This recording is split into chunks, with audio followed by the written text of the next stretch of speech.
السلام عليكم ورحمة الله وبركاته. من فترة سنة تقريبا أنا صرحت على قناة أسرار الزراعة بأحد الفيديوهات، قلت اللي ياخذ محتواي أو يعمل صفحة باسمي وياخذ فيديوهاتي أنا أبدا مالي زعلان وأنا سامح له من أعماق قلبي.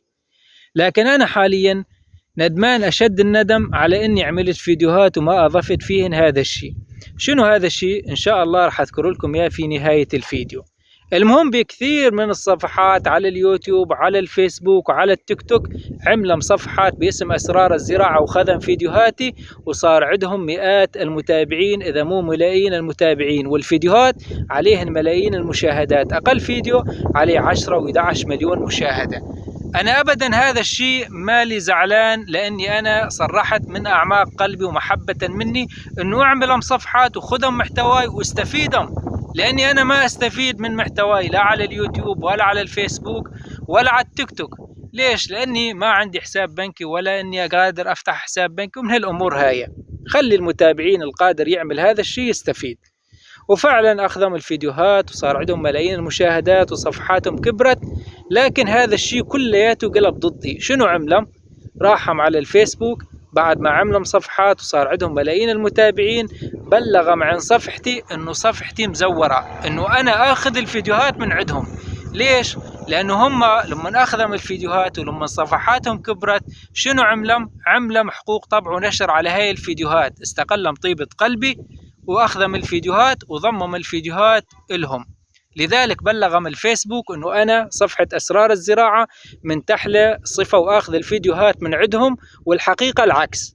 وفعلا الفيسبوك اول مرة حظرني 7 ايام، بعد ما انشال الحظر رجع حظرني شهر، بعد ما انشال الحظر بحدود الاسبوعين رجع حظرني شهر ونص، وبعدين ارسل لي بلاغ انه اذا ظليت اخالف بده يحظر صفحة اسرار الزراعة ويحذفها نهائيا. تخيلوا، يعني تعمل خير شر تلقى.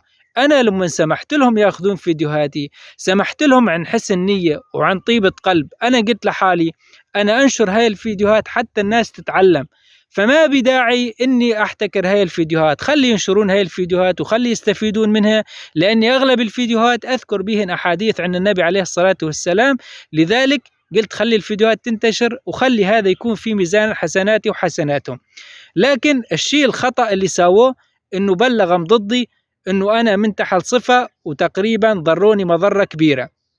هذا كلياته ابدا مو مزعلني، وانا لحد الان نفسي سامحة انه ياخذون فيديوهاتي وما عندي مشكلة. مو هين المشكلة لما ادخل على بعض الصفحات وهاي الصفحات فيديوهاتي عليها تقريبا ملايين المشاهدات، انا نادم على شغلة واحدة، انه مو بكل فيديو نشرت حديث عن النبي عليه الصلاة والسلام. لذلك لما ادخل على فيديو واشوف عليه ملايين المشاهدات 20 مليون و40 مليون مشاهدة، واعرف انه هذا الفيديو انا مالي ذاكر بيه حديث عن النبي عليه الصلاة والسلام، صراحة ازعل من اعماق قلبي. اقول لو اني انا ذاكر بهذا الفيديو حديث سواء من زرع زرعا او غرس غرسا او سواء من قرأ حرفا من كتاب الله فله به حسنة والى اخره، كان هذا كلياته في ميزان حسناتي. كان فيديو واحد اللي عليه 40 مليون مشاهدة كان تقريبا اللي 40 مليون حسنة على هذا الحديث. سبحان الله.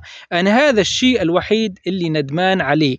أما أنتم اللي ما أخذين صفحاتي وعم تبلغون ضدي، أنا أرجع أقول الله يسامحكم والله يهديكم. يمكن بعد فترة تتندمون وترجعون وتعتذرون، لكن إذا ظليتم ماشيين بهذا الشيء هذا الشيء خطأ.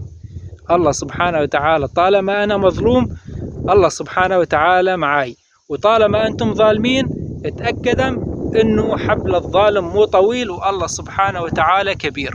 السلام عليكم ورحمة الله.